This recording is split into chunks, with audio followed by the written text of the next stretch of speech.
Bueno, buenas tardes a todos. En este segundo Ateneo de Trauma, de casos complejos en trauma de nuestra Asociación Argentina de Cirugía, le doy la bienvenida a todos los que nos están acompañando a través del Zoom y especialmente a la doctora Brosman, al doctor Alonso, al doctor Crosetto y a mi amigo y maestro, el doctor Mario Golokowski, que nos está acompañando para comentar este caso. Eh, yo, como coordinador de todo esto, pertenezco en el alma todavía a este hospital de urgencias y sé que el doctor Crosetto, que ha sido el jefe de guardia donde se recibió este caso, y el doctor Alonso, que es nuestro residente en cirugía en emergencias, trauma y cuidados críticos, que fue quien intervino en esto, nos va a deleitar con esta presentación que espero que nos deje una enseñanza a todos. Doctor Alonso, doctor Crosetto, les doy la palabra para que comiencen la presentación del caso. Bueno, muchísimas gracias, Norberto, sobre todo por la invitación. Siempre un gusto estar en este tipo de actividades y contar un poco la experiencia que tiene nuestro hospital. Y bueno, Rubén, somos oídos. Hola, buenas tardes. Mi nombre es Rubén Alonso. Soy residente del Fellow de Cirugía de Emergencia y Cuidado Crítico del Hospital Municipal de Urgencia de Córdoba. Hoy vamos a presentar un caso de una lesión infrecuente por un traumatismo cerrado tóraco-abdominal.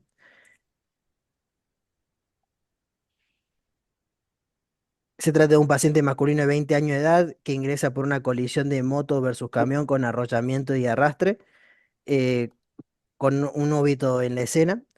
El 107 refiere el paciente sin casco con un glauco de 13-15 con estigma de trauma en la región suprapúbica y en hipocondrio derecho y decide el traslado al hospital, el cual se encontraba desde el lugar del trauma a unos 7 kilómetros aproximadamente, con en tabla de raquis y con máscara de reservorio sin cincha pélvica. El paciente ingresa al shock room con una tensión arterial de 90-60, con una frecuencia cardíaca de 125, una frecuencia respiratoria de 22, saturando 96%, con un índice de shock de 1,38. Al ingreso no se evidenciaban sangrado externo ensanguinante, una vía aérea permeable con un cuello simétrico, sin presencia de edema ni de hematomas. El tórax simétrico con un silencio auscultatorio del lado derecho y levemente disminuido a la izquierda, sin ingurgitación yugular, con pulsos periféricos disminuidos y simétricos, un glauco de 12-15 soporoso, sin foco neurológico, con pupilas isocóricas reactivas. A la inspección tenía un estigma de trauma en hipocondrio derecho y en la región suprapúbica, con un abdomen distendido, con defensa, sin reacción peritoneal, con una pelvis en libro abierto, lo cual se colocó una cincha pélvica. Se le hace un IFAST al ingreso, en el cual se evidencia en el espacio de Morrison de difícil visualización, con líquido libre en el espacio espleno renal, slide en negativo del lado derecho y positivo del lado izquierdo, sin líquido libre en la ventana pericárdica y una diástasis en sífisis de pubis de 3 centímetros. Se le hace una radiografía de tórax y de pelo en la cual se evidencia una opacidad generalizada con un neumotórax del lado derecho y en la pelvis se evidencia una fractura de la pelvis en la que la clasificamos como una clasificación anteroposterior, compresión anteroposterior según la clasificación de John Borgen grado 3. Nos llega la sometría del ingreso en el cual el paciente tenía un pH de 7,30 con un déficit de base de -6,5, un láctico de 2,95. En el manejo inicial se le hace una toracotomía mínima con una pleurotomía digital bilateral en el shock room con débito derecho de 450 mililitros de sangre fresca que se autolimitó y el izquierdo con un aerorragia sin débito. Se realiza la reanimación con 750 mililitros de solución fisiológica y el protocolo de transfusión masiva institucional con 4 unidades de glóbulos rojos, 4 de plasma, 3 de gluconato de calcio y 1 gramo de ácido tranexámico y se realiza la intubación. En la ecografía se evidenciaban unos coágulos a nivel de la vejiga, por lo cual se le hizo una uretrocistografía en la cual no se evidenciaba fuga del contraste y se realizó la colocación de la sonda vesical de la cual venía hematúrica. El paciente es respondedor a la reanimación. En las primeras 2 unidades de glóbulo rojo responde hemodinámicamente, mejorando la tensión arterial a 110/80 y una frecuencia cardíaca de 100. En nuestro hospital el shock room está muy cerca de la tomografía, no está a más de 10 metros de distancias. Este es un mapa más o menos para que vean las ubicaciones de donde tenemos el quirófano, el shock room, la guardia, y se lo lleva al paciente para realización de una tomografía.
Nos llega el laboratorio completo del paciente, en el cual tenía una CPK de 2000, una creatinina de 1 con urea de 32.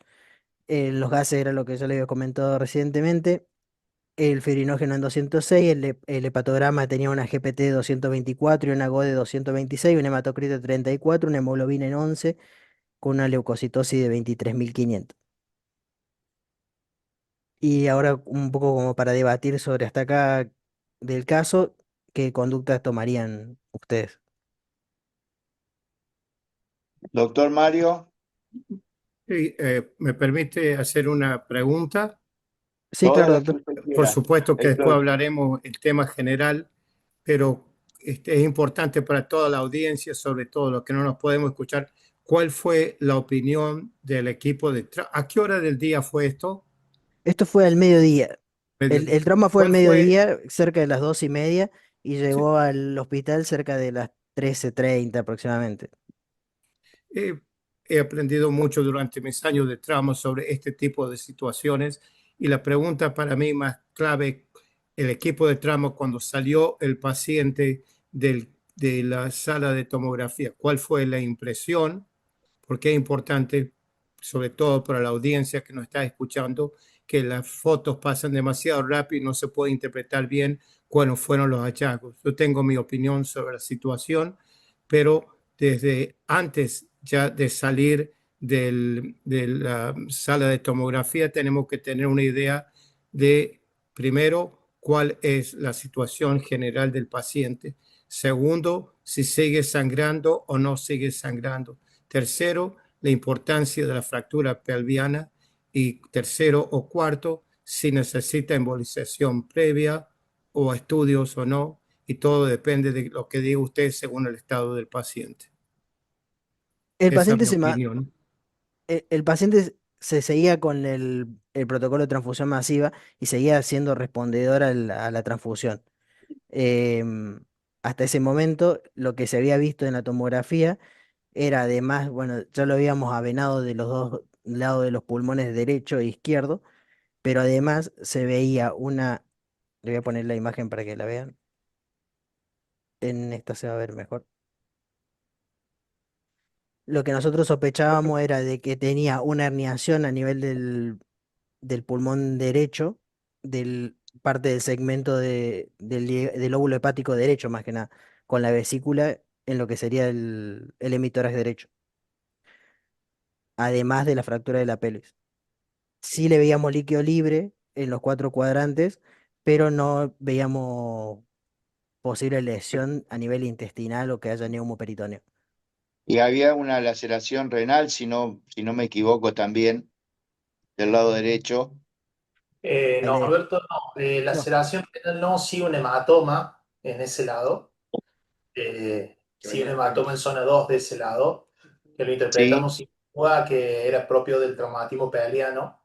Eh, Fue medio controversial. Lo primero, tenemos buenos médicos diagnósticos para imagen en el hospital y lo primero que nos sugirieron ellos era que esa elevación del diafragma que nos parecía a nosotros en la tomografía era un traumatismo de diafragma, una ruptura diafragmática.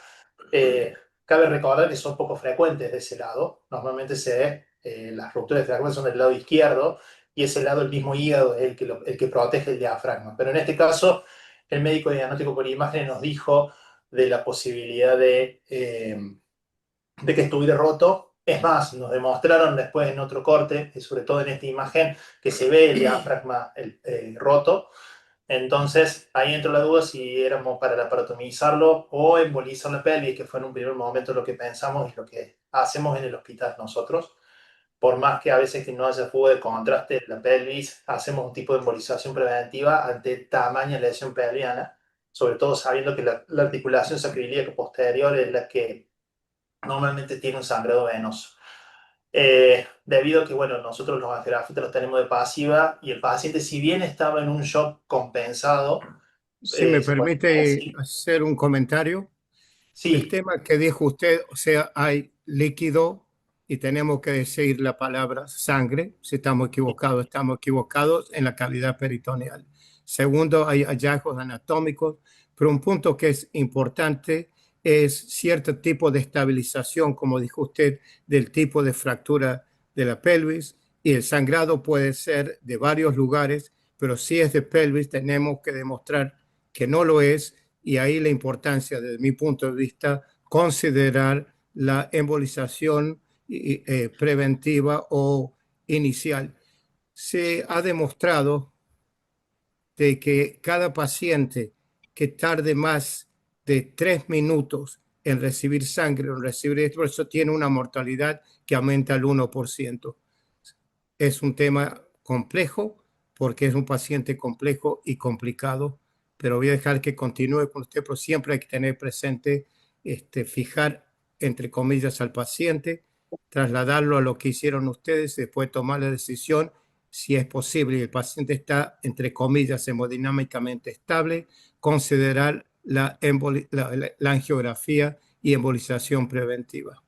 Gracias. bueno, y lo que yo eh, quiero, eh, eh, perdón, no, Carolina, Caro, ¿vos querés aportar algo? Sí, sí, lo que le iba a decir, que primero iba a preguntar a qué altura le hicieron, le colocaron digamos, el drenaje pleural del lado derecho, pero ya lo respondió un poco el doctor Pablo Croceto, acerca de la imagen del diafragma, que está bastante, un poquito más ascendido en sus te quiero espacios comentar, intercostales. Carolina, al momento de colocar el tubo, nosotros tenemos siempre la actitud por nuestra indicación de cirujano de tórax de entrar con el dedo y tocarlo al Con el, diafragma. Obviamente tocaron el hígado y supusieron que era el diafragma, por eso lo pusieron por arriba. Si no, estaríamos hablando de otro tipo de complicaciones en este momento. claro, Obviamente, ese hígado estaba roto, tenía un traumatismo grado 2-3 de la zona que estaba comprometida. Entonces lo que vino en un principio fueron unos 500 centímetros cúbicos de sangre fresca, ¿no? Claro. Y bueno, y situarnos, ¿no? Donde el doctor Alonso explicó cuál era su lugar de trabajo y ubicarnos siempre en este tipo de trauma que compromete varios compartimentos, es qué complejidad tenemos, ¿no? Que para tratar a este paciente, ustedes tienen la complejidad de hacer un manejo endovascular de trauma hepático, tal vez en otra situación donde no está esa posibilidad, bueno, una laparoscopía exploradora o una laparotomía exploradora en el caso de no tengan laparoscopio, podría haber sido otra opción, ¿no? No sé si el Una, doctor, perdón, sí, Caro. sí. No, no sé si el Todo doctor lo que... Acosta, Bien, Eric, buenas tardes, ¿qué ¿estás? tal? Sí, sí, Hola, ¿cómo estamos. estás, Buenas tardes, Eric? ¿cómo están? Bueno, bien, primero saludarlo al doctor Crosetto, al doctor Alonso, doctor Mario, buenas tardes. La verdad, hasta acá el manejo creo que lo hicieron excelente y lo que continúa el paso siguiente sería ver cuál de estas lesiones, de todas estas lesiones que tiene el paciente, son las que podrían llevarlo a la muerte, ¿no? Y comenzar a resolver en base a eso. Creo que muy bien este detalle de introducir el dedo, que muchas veces uno ve algún emergentólogo, cirujano, residente que a veces ingresan directamente con el tubo sin explorar previamente, ¿no? Y tratar de detectar, de ver cuáles son las lesiones. Bueno, sin duda que debe ser muy complejo solamente con el dedo identificar si el diafragma está bien, pero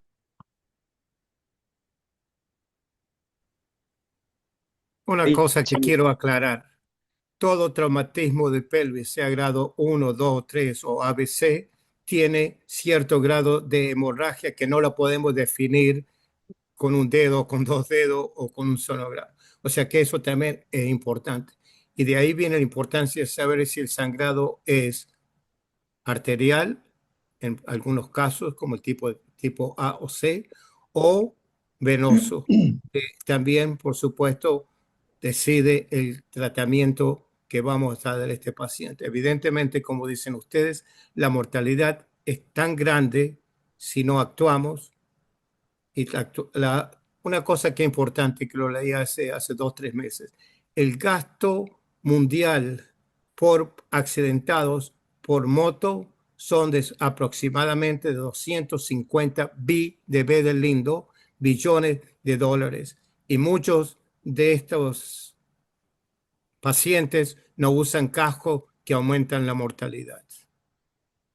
Bien, y yo para aportar algo, les diría, sobre todo pensando en los lugares no de alta complejidad como es el hospital de urgencias, donde tenemos toda disposición, sino para unir el caso y llevarlo. Dos conceptos. Hasta ahora todos hablamos de cómo llegó el paciente, que fue un accidente, pero no hablamos en sí de la cinemática, que eso es algo que nos abre muchas puertas, sobre todo para el razonamiento en los lugares donde no tenemos tantos elementos para hacer diagnóstico. Muchas veces la tomografía, que es algo hoy muy común. En nuestra época, Mario, no teníamos tomógrafo y cuando empezó la tomografía cambió todo, pero después también había que ver cuántos tomógrafos había y a qué distancia estaban del centro de trauma. Entonces, no todos tienen la tomografía ahí, pero la cinemática ya nos dice mucho. Y la segunda cuestión que quiero dejarles en claro es un triage permanente de este paciente. ¿Qué asisto? ¿Dónde estoy? ¿A dónde voy? ¿Y en qué voy? Ya sea dentro del shock room, yo me estaría preguntando qué asisto un paciente que tiene un trauma tricompartimental, trauma en tórax, trauma en abdomen y trauma en pelvis. Un paciente que tiene un impacto de muy alta energía, un paciente que por ahora lo estamos compensando porque llevó poco tiempo, no nos olvidemos que estamos dentro de las 2 horas y para estar tomando esta decisión, pero que ha tenido mucho soporte en este corto tiempo de 2 horas, mucho más del que podría tener en cualquier otro lugar. Entonces la respuesta es, como dijo Eric, volver a decir, ¿qué asisto? Un paciente tricompartimental, ¿a dónde estoy? ¿Tengo la posibilidad de hacer angioembolización? ¿Dónde? tengo la posibilidad de hacer quirófano donde, entonces yo, si estoy en el hospital de urgencias, donde tengo un quirófano híbrido, lo llevaría a quirófano. No sé, un poco para responder esto, porque podría ir haciendo angioembolización a la vez de empezar a tomar las medidas terapéuticas para resolver el problema respiratorio y el problema de cerrar ese diafragma que me lo va a ir complicando cada vez más al paciente. Bien, sí, dos aportes quería hacer respecto a eso. Primero, en el prehospitalario, una pena que no le hayan puesto una cincha. A veces por ahí el hecho de revisar la pelvis, de ver si tiene estabilidad o está inestable esa pelvis, ya me da un parámetro importante para darme cuenta del prehospitalario y preventivamente colocar una cincha como para estabilizar esa fractura. Eso haría que el paciente llegue en mejores condiciones quizás. Y lo otro, nosotros, por ejemplo, en el Hospital Central de Catamarca, que recibe trauma, no tenemos embolización, no tenemos angiografía en el hospital, así que sería una limitante importante para nosotros, por ejemplo. Perfecto. Eric, Sí, no tener angiógrafo, si vos tenés gente entrenada, nosotros la angioembolización de la pelvis en particular lo estamos haciendo, lo hicimos durante mucho tiempo. Hoy tenemos quirófano híbrido, pero durante muchos años, con un te arco en diría seco. casi 10 años, en el seriógrafo. O sea, entrenar a la Perdóname que gente. interrumpa tanto, pero algo que es fundamental y que tenemos que hablarlo, cada lugar tiene sus responsabilidades y sé bien cómo son los distintos lugares porque pertenezco a distintos sistemas. Pero la parte fundamental en este tipo de pacientes, y quiero agradecer, es el trabajo en equipo. La hemorragia lo va a matar tarde o temprano si no tomamos. Y las horas críticas son las primeras 6 horas. Por lo tanto, con todo respeto, pienso que la participación y la ayuda de nuestros colegas ortopedistas son importantes. Pero lo más importante de todo es que si el paciente está inestable, entre comillas, porque es un término para fractura, no para pacientes, no hacerle los tratamientos definitivos para fijar la pelvis. Eso viene en secundario. Y cuando digo definitivo, son los tutores o lo que corresponde. Pero ¿por qué tenemos que poner lo que vos dijiste, Eric? Eso es lo que quiero aprender y recalcar hoy. La técnica de la sábana vieja que ayuda en gran parte, no sé cuánto porque nunca fue estudiado, disminuye el sangrado venoso fundamentalmente, pero no detiene, por supuesto, la hemorragia arterial. Eso está aclarado. Y si queremos hablar después de anatomía, cuáles son las arterias, qué importa. Pero eso es lo fundamental y eso se puede aplicar y lo que debemos enseñar y lo que debemos aprender en la atención prehospitalaria, que es un paciente politraumatizado con un este tipo de dislocación o fracturas, es importante hacer la cincha de lo que vos hablabas, Eric. Gracias por escuchar.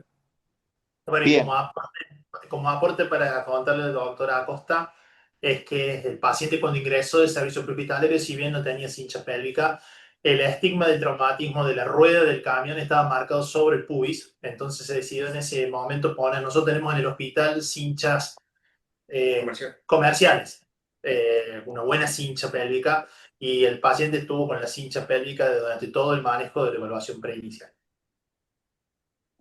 bien. Continuemos entonces.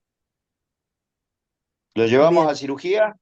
lo llevamos a cirugía porque nosotros consideramos que para hacer una cirugía de control de daños, en primera instancia, no manejo del traumatismo pélvico, porque en la tomografía tampoco veíamos que tuviera un sangrado activo. Sí se veía un hematoma, pero no veíamos sangrado activo en ese momento. El paciente se mantenía con la cincha pélvica como le comentaba.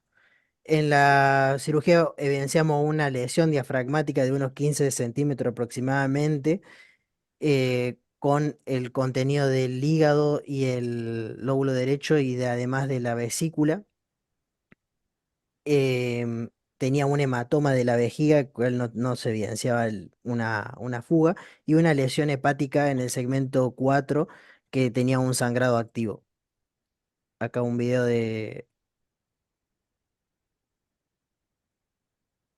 de cuando ingresamos a la cirugía, de la lesión diafragmática y el contenido de...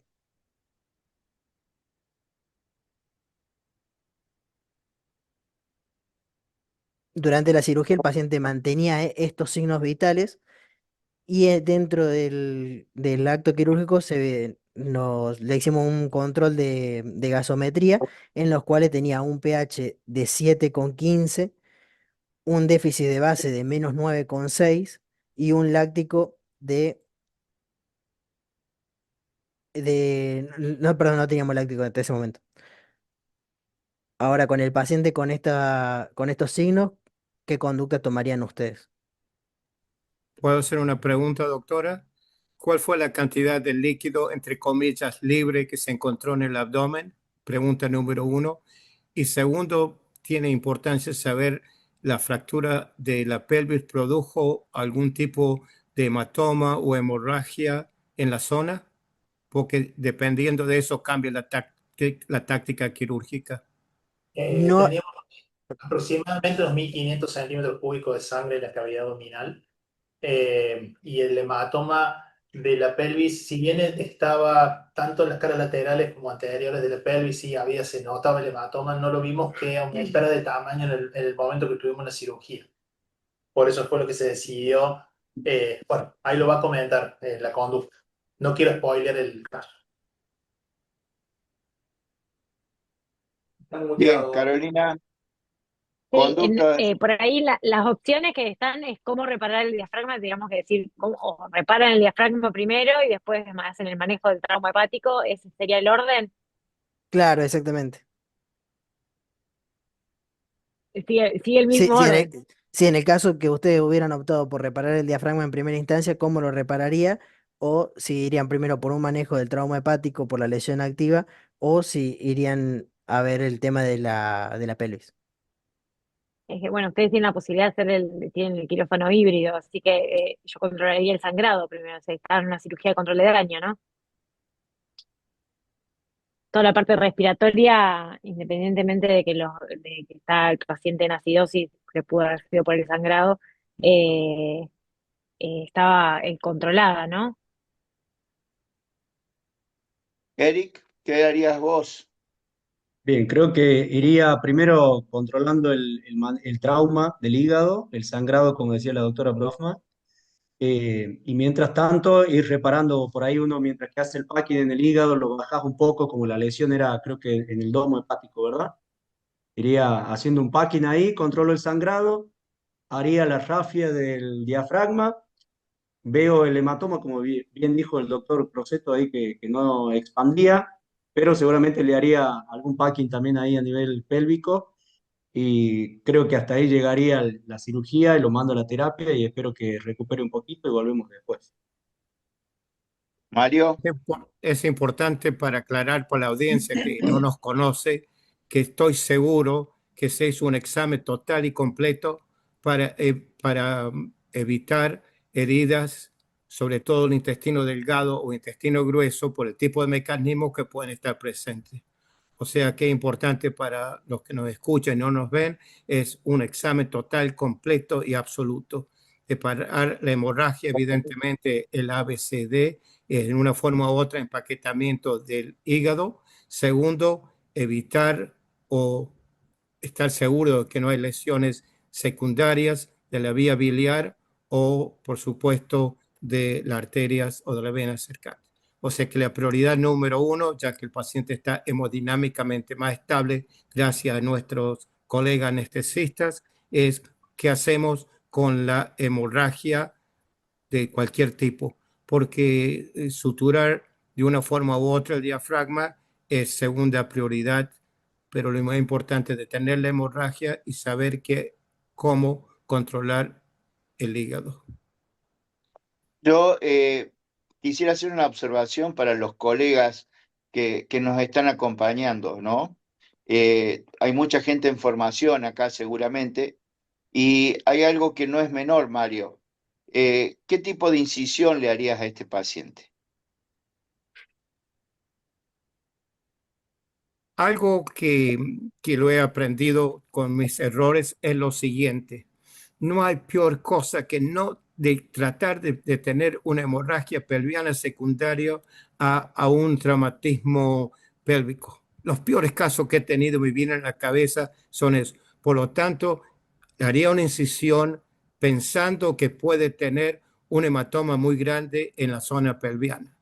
Y le voy a explicar por qué. Una incisión vertical, ver cómo está la situación adentro, porque si el paciente tiene una hemorragia, un hematoma enorme o grande de la zona pélvica o pelviana, hay algo que no se debe hacer, es abrir ese hematoma.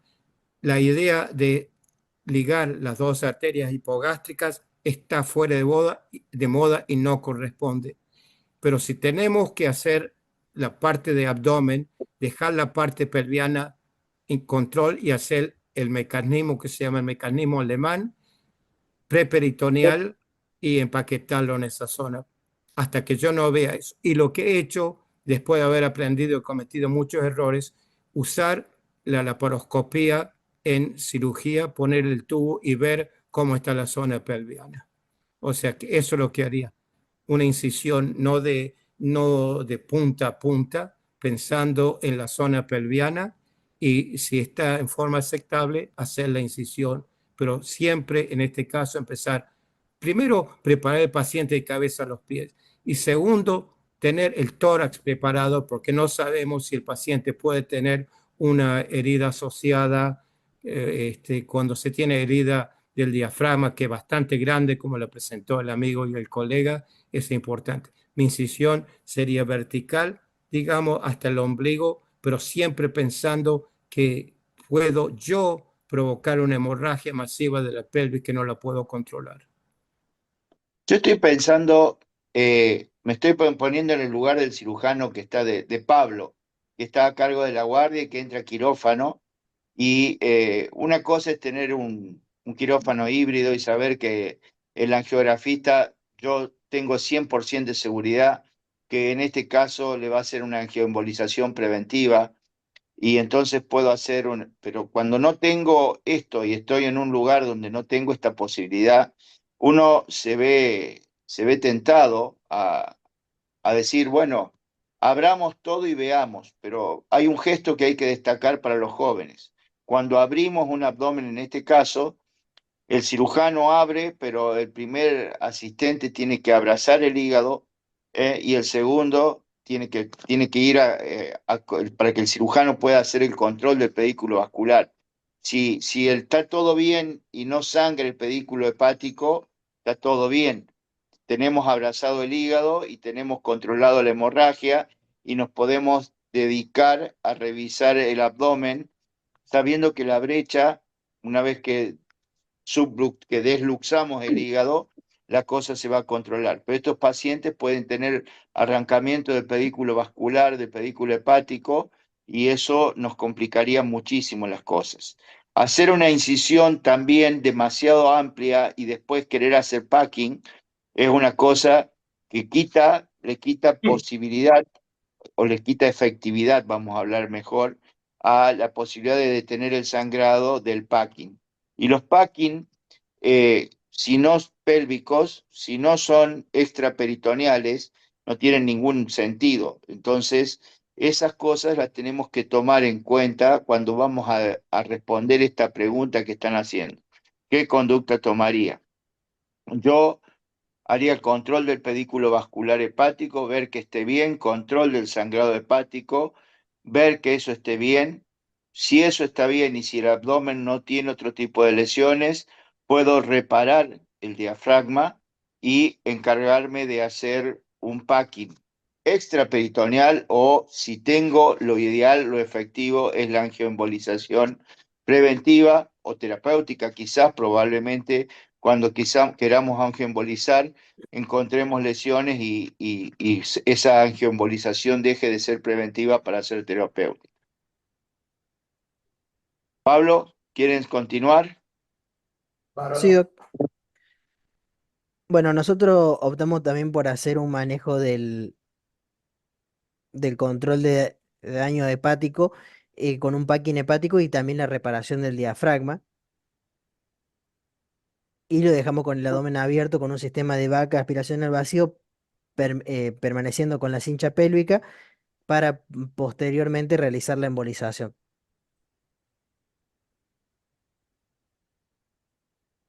Y ahora era una pregunta, justamente lo que estuvimos hablando recién, un poco era en caso de no disponer la angioembolización, ¿qué conducto hubieran tomado? Que fue más o menos lo que Un estuvimos poco charlando recién. lo hemos respondido. La, Sí. la ligadura de las hipogástricas no nos parece una, por lo menos a nosotros no nos ha resultado. Bueno, teniendo la posibilidad de la angioembolización, es claro, pero si no, el packing. Es Bien, importante tener en cuenta también, ya que estamos hablando del tema, es que todo este tipo de pacientes, sobre todo de sexo masculino, puede o tiene, entre comillas, una lesión urogenital hasta que se demuestre lo contrario.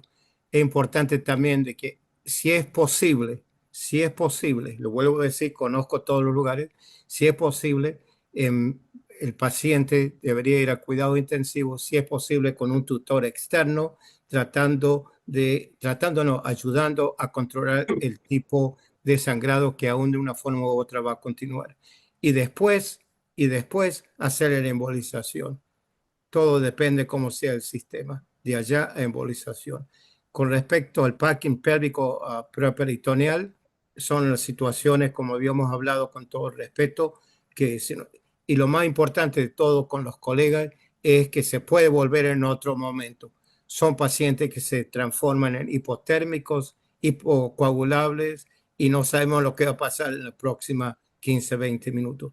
No es vergüenza, y antes me acuerdo que decían, el cirujano que salga de cirugía sin cerrar el abdomen, un mal cirujano. Ha cambiado todas las cosas y así fue como yo aprendí, pero lo que hizo el colega de empaquetarlo y volver en otro momento, cuando ustedes lo decidan en situación controlada, es lo más correcto que uno puede hacer en estos casos.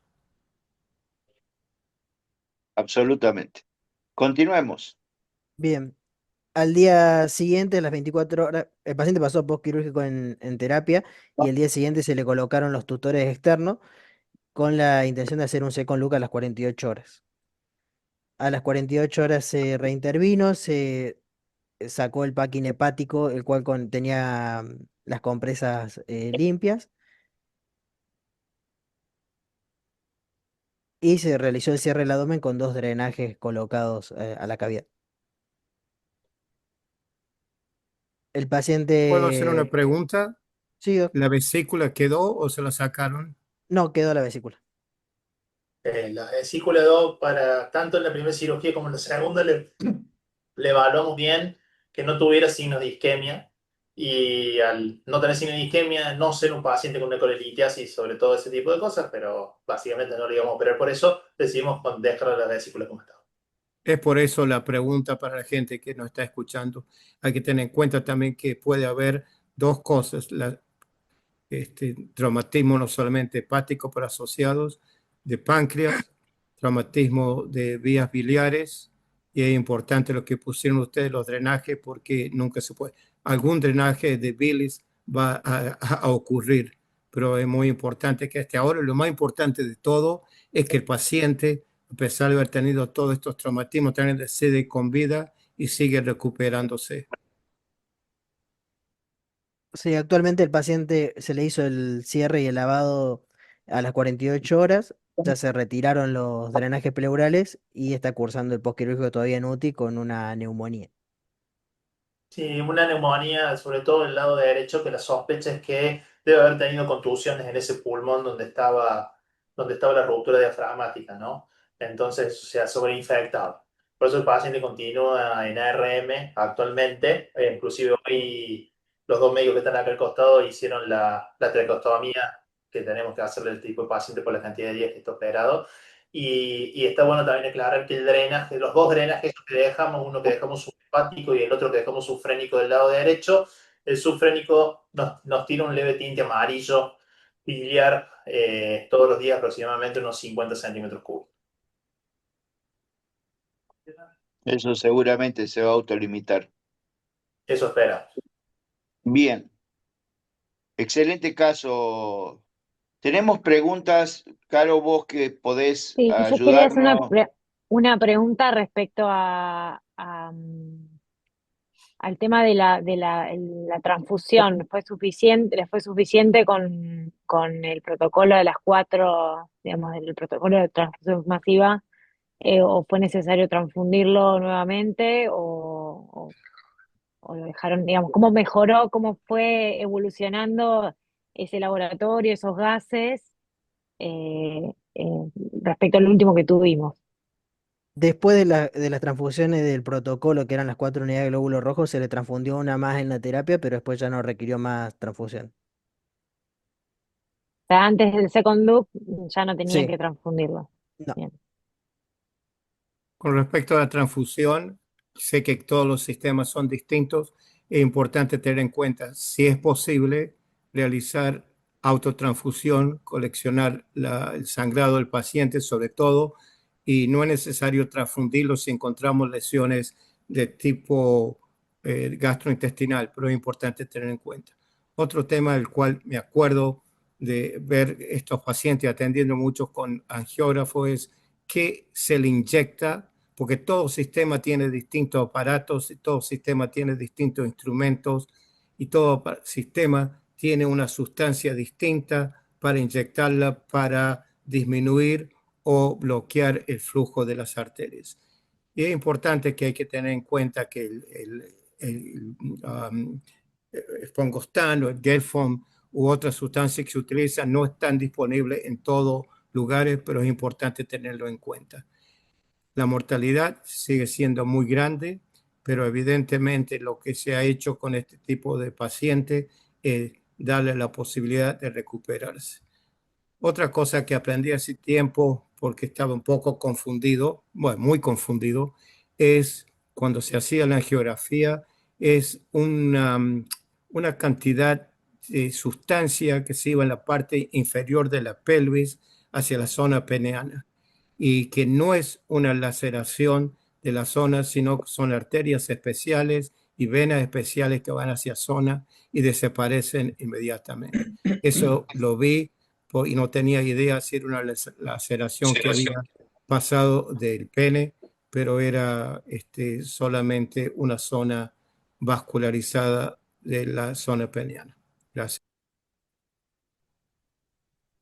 Sí, nosotros en el hospital estamos usando el Gelfoan mezclado con el contraste y con eso, con torpedos de ese tipo, vamos haciendo la angioembolización, ya sea preventiva o terapéutica, y no hemos tenido complicaciones de ese tipo de lesiones genitales por una angioembolización pelviana. Hay preguntas de parte de los alumnos. Hay Edith, si me preguntas, puede ayudar. Sí, por perdón. favor. Sí, Fabián Caro. Azar dice, hola, el paciente fue hace unos minutos, hace varios minutos, creo que en una de las preguntas. El paciente hemodinámicamente inestable no contraindica la laparoscopía y la lesión diafragmática derecha, a mi entender, se puede solapar, ya que el hígado cumpliría efecto de tapón.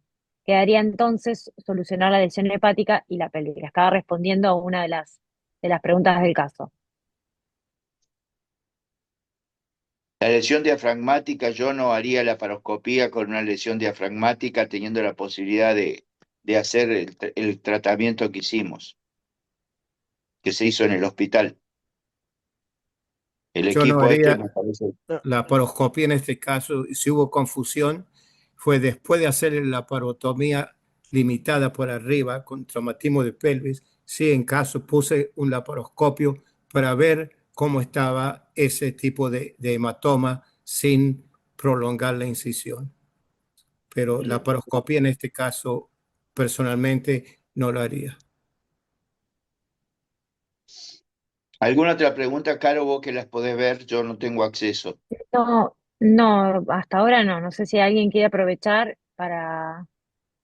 o si el mismo doctor, supongo Fabián Nazar, quiere hacer otra pregunta o decir si está respondiendo a su pregunta. Bien, Yo yo quiero mientras hacer tanto, una acotación social. Para los que nos están escuchando, para los estudiantes.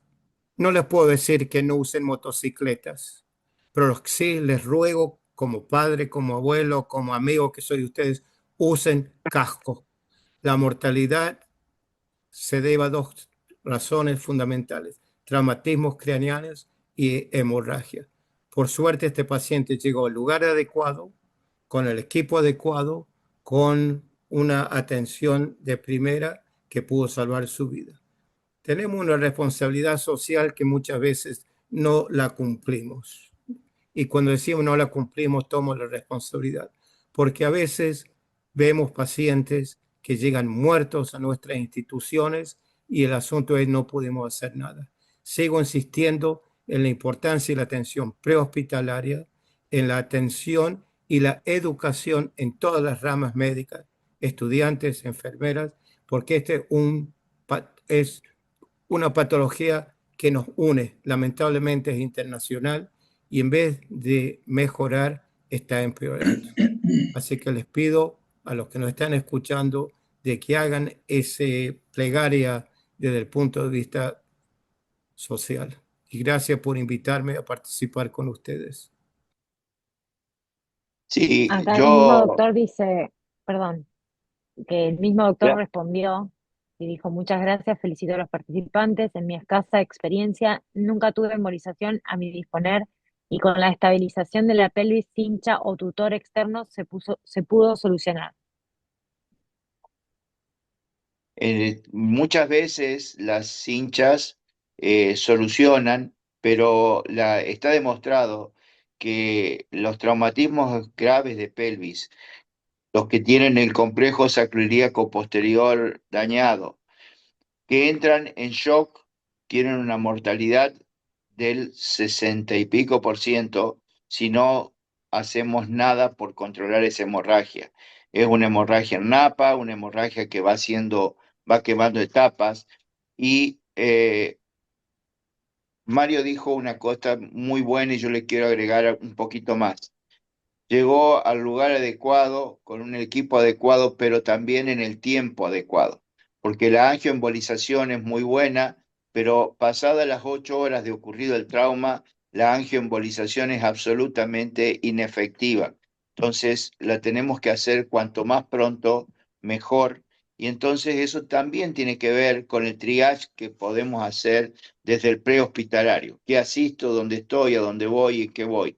Y si yo tengo la posibilidad de llevarlo a un lugar donde lo puedan angioembolizar y sospecho fractura grave de pelvis, inestabilidad pelviana en el prehospitalario, voy a tener en cuenta eso para decir a dónde lo voy a llevar, en qué tiempo, cuál es el mejor lugar. Porque a lo mejor llevarlo a un hospital que no tenga estas posibilidades versus otro que sí las tenga, nos puede ayudar muchísimo. Bien, ¿alguna otra pregunta?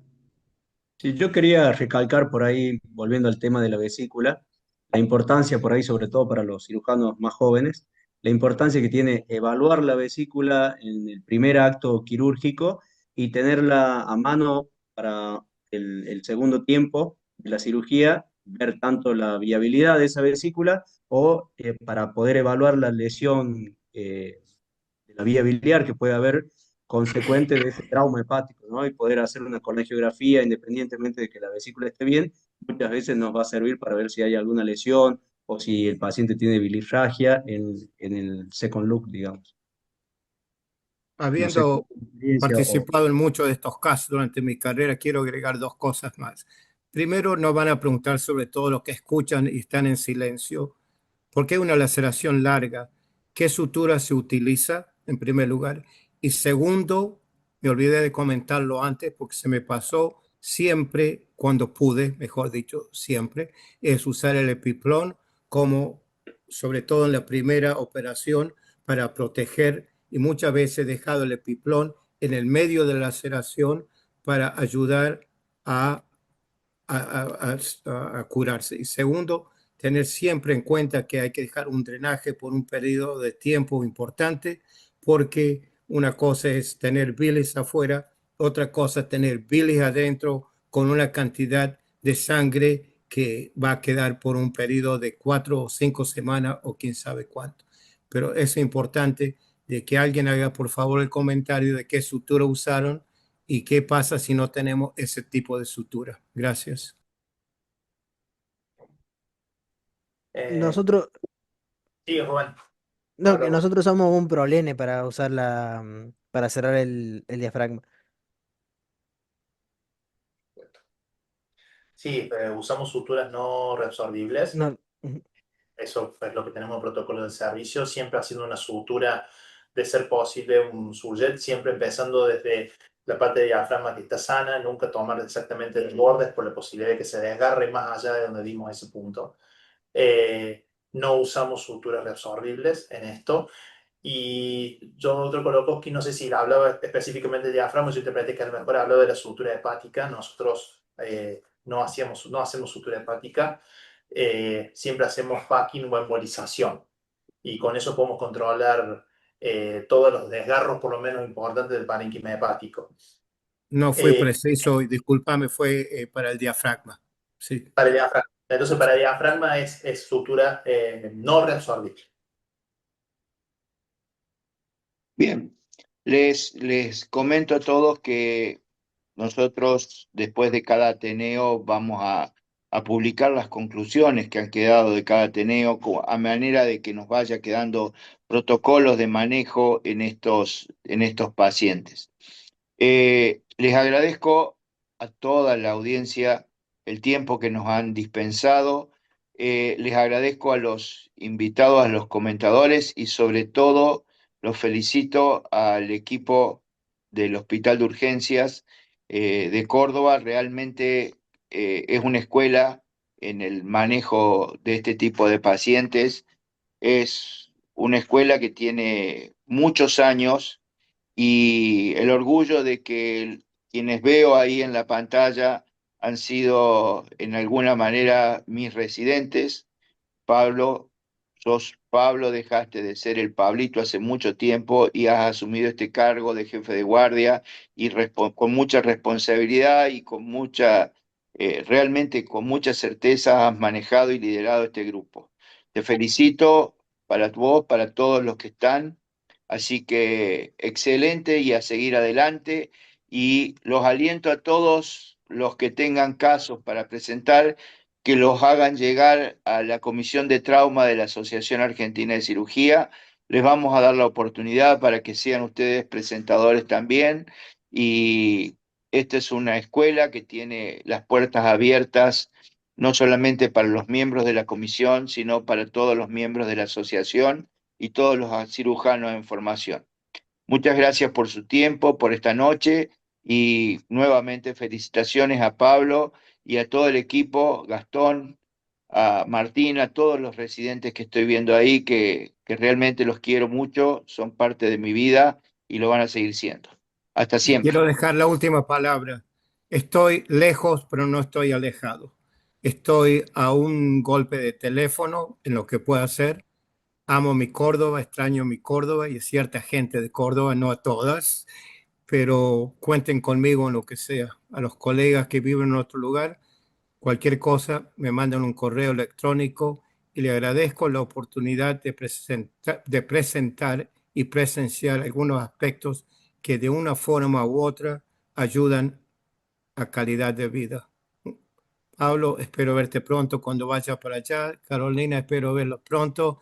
Y si me invitan a Catamarca, me voy a Catamarca también. Un abrazo fuerte a todos ustedes y emocionadamente le digo muchas gracias. Bueno, Hasta muchas gracias a siempre todos.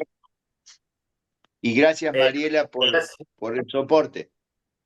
gracias Norberto por la invitación a Gracias. participar de estas charlas y al doctor Acosta Barrio, al doctor Rosman, igualmente gracias por escucharnos y por participar. Y gracias Rubén por la Felicitaciones, gracias. presentación. Gracias. Maya, obviamente Maya también. Muchas gracias y los esperamos a todos en todos los eventos y todas las actividades que desde la Comisión de Trauma. Muchísimas gracias. Gracias. Hasta luego. Hasta siempre, Chao, buenas hasta noches. luego.